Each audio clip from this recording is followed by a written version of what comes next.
Welcome to this edition of the Erica Edwards Show here on Business Takeout. And this is the soul of business. Today, I am so pleased and honored to welcome my guest, Pauleanna Reid. Welcome, Pauleanna. I'm so happy to be here. I am happy you are here too. Pauleanna is going to drop some gems. So entrepreneurs, get your pens, press record, do what you can to keep this information. You can catch it on the replay, but this lady knows her stuff and she's come to bless us with some gems. So before Pauleanna gives it to you, I will give you the soundbite. Pauleanna is a celebrity journalist. She writes for Forbes Women and many other magazines, which she might run down and list for us. She's also a journalist. One of the things that is so fascinating about Pauleanna is her passion for helping women. She is a mentor in the truest sense of the word. You hear her passion in all of her projects when she's talking on stage. And we were just talking about her podcast, and even in her writing, when you read through her blogs, even the advice columns, you can feel the passion, how much it means to her to see other women succeed, to see other women have their power and freedom, which comes often with finance. So Pauleanna, thank you for coming. No problem. Happy to be here and looking forward to our discussion. I am too. So I gave a little soundbite, but that's not all you do. I know you do so much. So do you want to give the audience a little summary of who you are and what you do? Yeah, for sure. So I'm widely known for my work in journalism and my work as a mentor. I love to work with millennial women. But 3 years ago, I started an agency. I'm also a celebrity ghostwriter. So I help the leaders and doers who are shaping the future turn their personal stories into brand assets. My team is, we specialize in penning books and keynote speeches for a lot of high profile individuals. Okay, well, that's interesting. I want you to explain a little bit more, because we hear the term ghostwriter, and I think a lot of people don't understand exactly what that means. So can you explain? No, because honestly, people use terms all the time and not really knowing what it entails. So can you tell us a bit about what it is to be a ghostwriter? Yeah, so I think people are familiar with ghostwriting in the sense of music lyrics. That's been a thing forever. But I work on the business side of things. So I really am fascinated with the influencer economy. And I think that, because we live in such a celebrity obsessed culture, a lot of people that we glorify or put in leadership positions, I like to work with individuals who have a deeper connection with their audience, who have the platform and the power. I like to challenge their teams, about what they're fighting for, what they're standing on, morals, values, belief systems. I like to challenge their teams to think about legacy and longevity and how they can use their voice, right? Through speeches, through books, through social media, right? So I come in as a content strategist, and I will, in a lot of cases, pen their statements or do media training or write their assets in collaboration with them, right? I'm not just creating this character. I'm also staying true to who they are. Amazing. So they give you the core of it and you polish it up and present it in a way that's going to be effective to build their brand and their legacy. Exactly. What I love is in some of the things that you said, and for those who've been watching The Soul of Business on Business Takeout, if you notice one thing these business leaders keep bringing up, they don't first start talking about money. They don't talk about product. They always go back to who you are as a person and how important it is for you as a person, as a human being, to know what it is that you're going after. And in that focus, you can find your purpose and you can have a strong living brand. I think a lot of people, they have an idea of what they would like things to look like, but it doesn't really match who they are and what they're doing. So the brand, it just doesn't. And especially during COVID and the civil unrest, that we're experiencing now more than ever, people are very concerned of cancel culture. People are very concerned. And when I say people, I mean authority figures. I mean white CEOs. I mean, Hollywood, both talent and executives, right? Concerned about their livelihoods, like scared to say the wrong thing. Like, so, there's so many sensitivities. So I get a lot of phone calls to help them navigate that.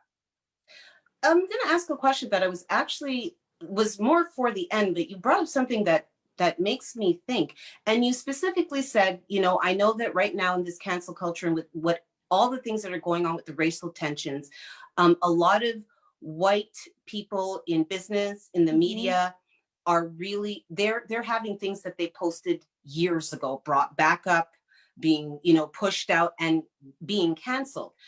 Do you feel that that effect is the same for people of color? Do you feel that they are also really being very PC about what they say? Or do you feel that the new environment has actually made them more less PC? I still think people are being careful. Even even last night, when there was a fly on Pence's head, I saw, I did see some people of color, some Black people tweet some offensive things in regards to that. You know what I mean? And then I saw some apology statements on Twitter as well. Like people are, I think that they're using that runway and just not thinking. You know what I mean? They Yes. think they just have liberty just because of the, color of their skin. They have liberty to just say anything. And like, you have to be very mindful because you could easily offend another Black person. It just takes one person to retweet, to call you out on it, for things to just unravel. So I think that, I think everybody just has to be very careful what they say on social media and just think twice before you hit publish. That's it. I agree. I think that there's a lot of knee-jerk reactions that go on. People are typing, in an emotional response, and then they hit Hmm. send or post without really thinking about it. And something I remember when I first started this journey on social media, someone said to me, "The internet is forever. Right. You can delete it, but if someone I caught that know. screenshot, it's a wrap, right?" And I've heard stories, Pollyanna, of people that had things up for 7 seconds, 11 seconds, Hmm. and someone got a screenshot like they hit and they were like, bad idea, went back to delete, and it was viral and it Right. was too late. Exactly. So you Exactly. really do have to think. So what would be the difference then between you being a celebrity ghostwriter and PR? Would you say that overlaps? Do you Nope. handle that as well? I would say I don't handle it. It does overlap in some cases because depending on whether I'm working with the celebrity directly or whether I'm working with their agent, their manager, or their PR team, we will have conversations together. I typically like to have a direct line to the celebrity themselves Okay. because I don't like fog and I don't like people stepping on my toes and like I need a very clear runway to do my thing. That's why you're hiring me, right? So for me, yes, in some cases we do work together, but um, I like when I'm trusted to do my job and my creativity is not compromised. So I've heard you speak. As I said, I've been listening to your blog. I've seen some of your interviews, and you do give a lot of your own personal story, what you've been through, how it's affected you, and how that's formed your resilience as a person. But what I'm curious about, and some of the other entrepreneurs here watching, is what made you start this journey? You had said something that I really love, that your income, your job determines your salary, Salary, but but you you determine your determine your income. And you speak about, having times being laid off and having very good jobs. So Mhm. what made you, security is something that most people really strive for. So what would make you step out into this world? What made you start this business? I think people strive for security, but I also think they strive for freedom, right? I think a lot of us are chasing a feeling. People get so depressed when they go into work on Mondays because, the feeling, the high that they were on during the weekend is depleting. And so for me, like, I wanted to continue that high every day. And so for me, like pursuing entrepreneurship, it's not just because if you really think about it, it doesn't mean that you're secure, right? Because like you only eat what you kill, right? So for me, but I love waking up every morning and deciding how I want to design my day. right? To me, I feel like, everyone has a different definition of success. And, January 2019 is when I quit my job and I made the transition officially. I've been a business owner since I was 21. So, yeah, it's about 13 years. And so, yeah, for me, it just made sense. Like, it just made sense. And so when I would explain it to other people, perhaps to them, the puzzle pieces didn't fit. But for me, it was a feeling that I was chasing. And I feel like, the things that you do for fun can pay the bills if you learn to master them. I just think a lot of people are not sticking to anything long enough to master it. So when I mentor young adults and I tell them, I started my first company at 21, you know, people who are just being introduced to my brand, you just think I'm hot right now, but like I've been putting in work and planting seeds and whatnot for many, many, many years. And so I think people just need to be patient with themselves. A lot of people are trying to jump ship too prematurely. I had an exit strategy. I was going to stay in a corporate job as long as I needed to so I can make a smooth transition. I didn't want that kind of anxiety. So for me, it's just about timing, patience, and mastering my skill set. Okay, so there's one of your big tips, people, is stick with it. Don't jump ship too soon. Things take time to develop. Businesses take time to develop. And as she said, all overnight sensations were in it for a long time. It's just that you learned about them yesterday, but they've been in it for a long time. So stick with it. And entrepreneurship is not rated E for everyone. And that's something I learned, is that, in encouraging other people, hey, work for yourself, do that. And you realize that some It's people hard. like to have a set day. They like to have someone else tell them what is expected of them. And at the end of that, they're done. Because as I know, entrepreneurship does not end at 5. No, Um, there I work is till no 2 a.m. most weekends. days. Exactly. But when you're doing what you love, it's a different kind of tired, right? Mhm. It's a completely different feeling. And as you said, when you dread Mondays, you have to reevaluate what you're doing with the time before. So, absolutely. Before we get into the social issues, because I am very interested to know what in all of the turmoil that's been happening and all of the things that have coming up, what has been the most impactful to you and has impacted your business? But before we go there is something that you said, and I like quoting you because you have these really great things. The riches are in the niches. I Yeah. love that. I absolutely love that. And I think that a lot of entrepreneurs are looking at it the opposite way. They're trying to cater to the most people that they can, um, right out the gate. And Mhm, really finding your voice, finding your tribe, as they say, really mhm. is the way to stand out. But also not only that, but being phenomenal at something, right? So like a lot of people are good at a couple like 3, 4, 5 things and phenomenal at nothing, right? Like I have Mm. girlfriends, God bless them, but I have girlfriends who, if photography doesn't work out, then they're a baker. If bakery doesn't work out, then they're a horseback rider. If that doesn't work out, then they're a babysitter. It's like stick to one thing and be consistent with it. You can literally outwork your competition just by being consistent.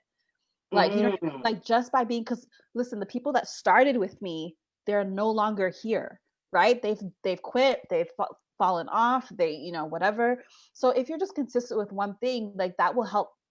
That will also help your bank account. That'll also help your reputation, the respect that you earn from your industry peers. If you're the type of person that's just bopping around to different industries and you have so many different, one day you're selling tea, the next day you're selling lashes, it's like you look like you don't have it together. And so I think you have to be very wary of where you're paying, like how much attention you're giving to something. That is a very good point. That division, I've seen people go from selling, let's say, tires to selling hair Hmm. extensions, and you don't see the connection. It's the next hot thing. And as you said, the next thing will be tea. And not knocking trying something new, but as you said, I feel that it really does affect your reputation, right?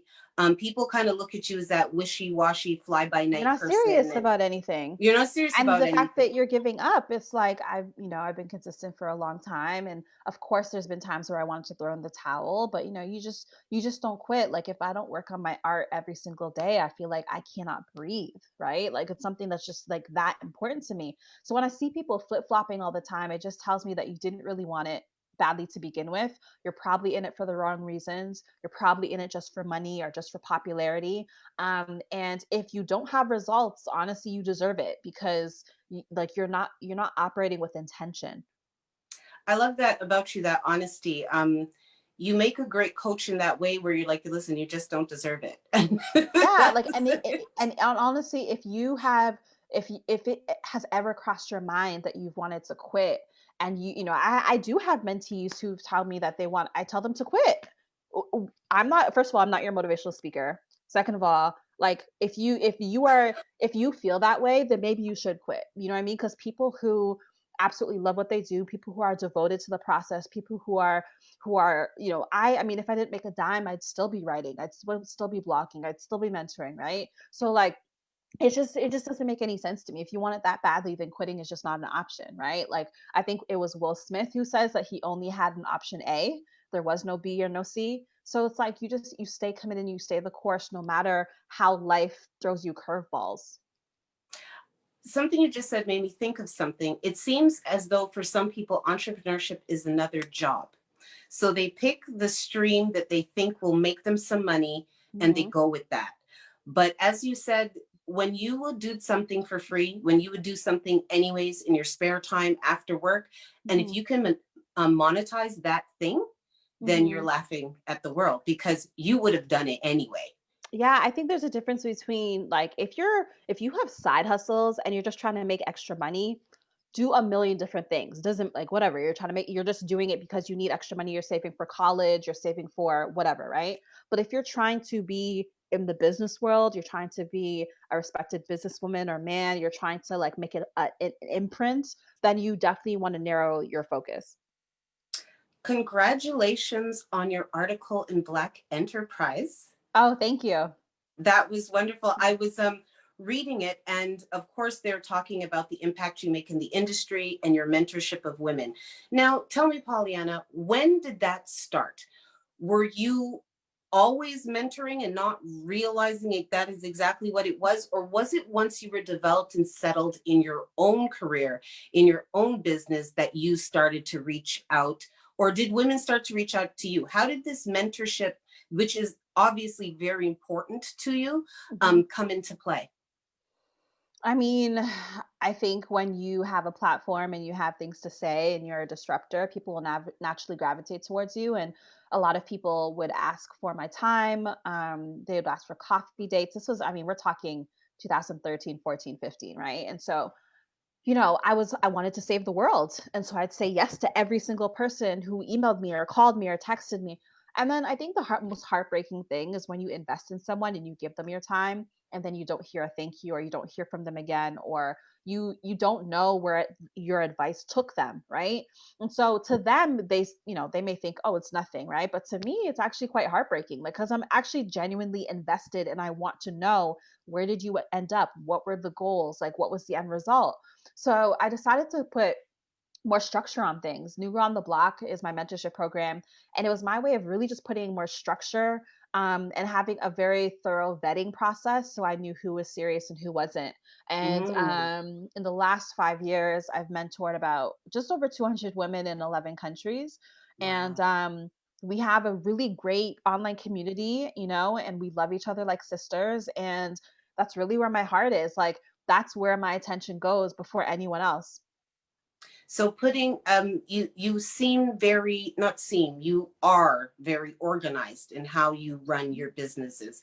Yeah. So that putting that limitation on your time, making sure that you weren't giving out to people who, and you weren't even looking for a give back. You were really just looking for end results, or That's it. Yeah. to know what they did. So this vetting process, this is to prevent people, for want of a better way to say it, wasting your time, right? Yeah, I have an application that's 50 questions long. And honestly, from the jump, some people can't even handle the application. So it's great for me. Right? So She's if you're not even willing to handle the application, you definitely can't handle my tough love. And I'm very, very tough on my mentees. Like, they know what's up. And so yeah, for me, it's just about, like, I need to get some background on the individual. I want to know, what have they tried? And then work ethic is just really important to me. So we have weekly phone calls, some weekly, some monthly, some quarterly, depending on where you're at. And I give everyone homework. After our time together, I will assign you something and a homework assignment that will help move the needle. And my expectation is the next time you book time with me is that you have a report as to what you accomplished. So, do you only mentor women in journalism, or is it in No, it's different across all industries. across all industries? Great. So that brings me to another question that I had for you. So, as we know here on Business Takeout, we ask those who do to teach, and so we thank you. Give What would be a piece of advice that you would give for general business, and then a piece of advice you would give specifically for journalism? Um, General business. Okay, so yeah, so one of the biggest mistakes that I made early on, I don't even want to say early on, up until a few years ago, was I wasn't willing to invest in the right uh people to hold me accountable. And when I say people, not my team, my staff is different, but I mean my lawyer. I have 3 lawyers, my accountant, bookkeeper, right? And sometimes, you know what I mean, when you hear the word lawyer, all you think is money. You think dollar signs, right? Every single transaction I have with my lawyers, it's literally like liquid coming out of my bank account. But but you need these people in place because they're literally going to save you time and money in the long run, right? So like I delayed that because I just didn't want to spend the money. I was being cheap. But honestly, having them on board and being able to retain them and being able to have them, they have literally like taught me so much about contracts, negotiation, etc. So I would say like invest fast and invest early in the right people that you need on your team. And then specifically for journalism, um I started 2010 with a blog. And so when people, because I didn't go to school for journalism, I dropped out my second year in 2008. And so when I started my journalism career, so I was discovered because I was already invested into my blog site.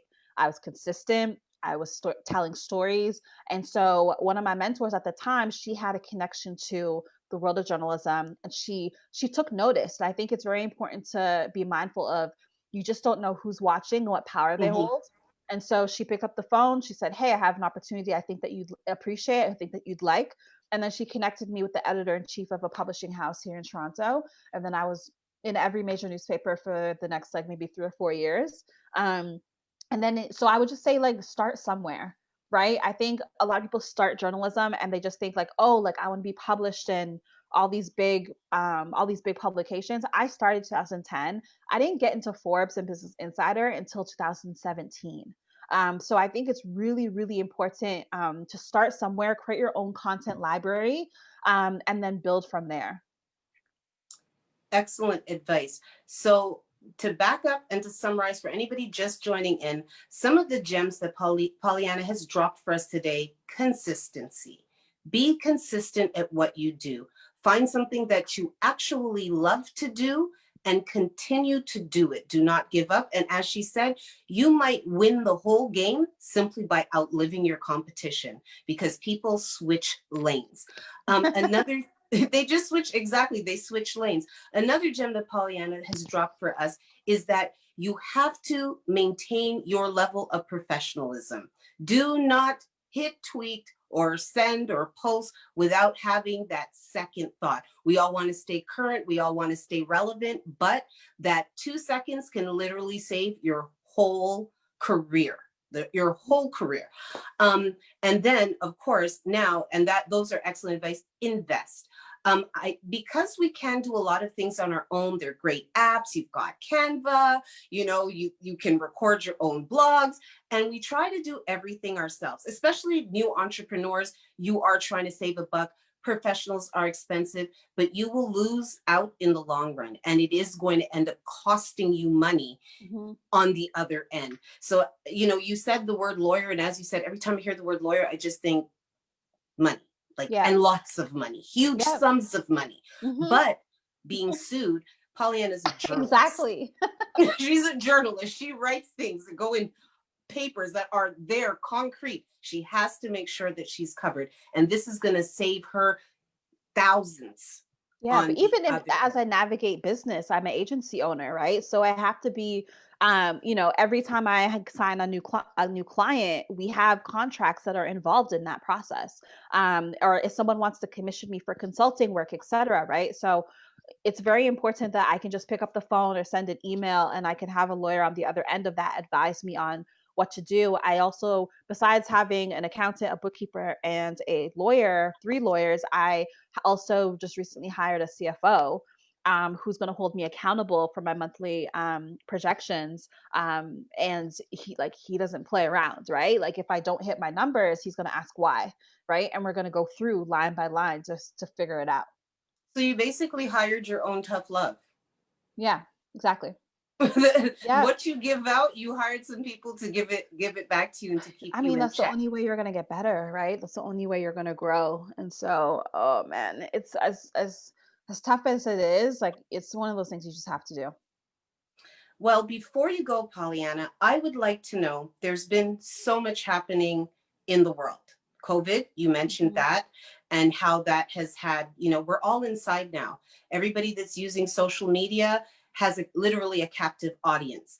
There has been, well, there's always been racial issues and tensions, but they have in 2020 have really exploded. We're seeing a lot of unrest in the States. We have, even though we're in Canada, of course, you work a lot in America. So obviously the politics there as well probably have more of an impact on you. So can you say what recent events have impacted you personally and professionally the most? Um, my team had the opportunity to pen some closing remarks for a speaker who spoke at George Floyd's funeral. And so that was a really special moment for us, and that's something I probably will never forget.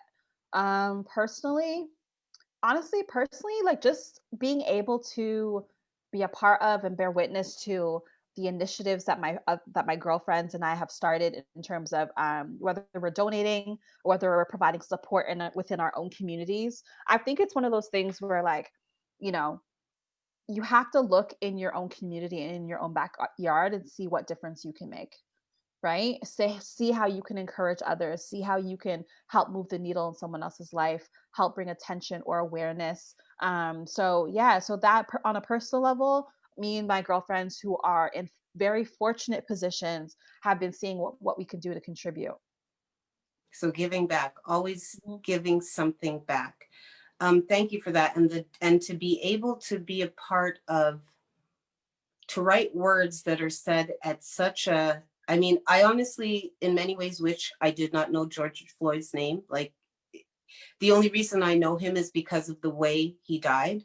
So I wish his name was unknown and he was still just living his life another, Right. but that had tremendous impact on the world. Mhm. Um, what do you think was the difference with this case?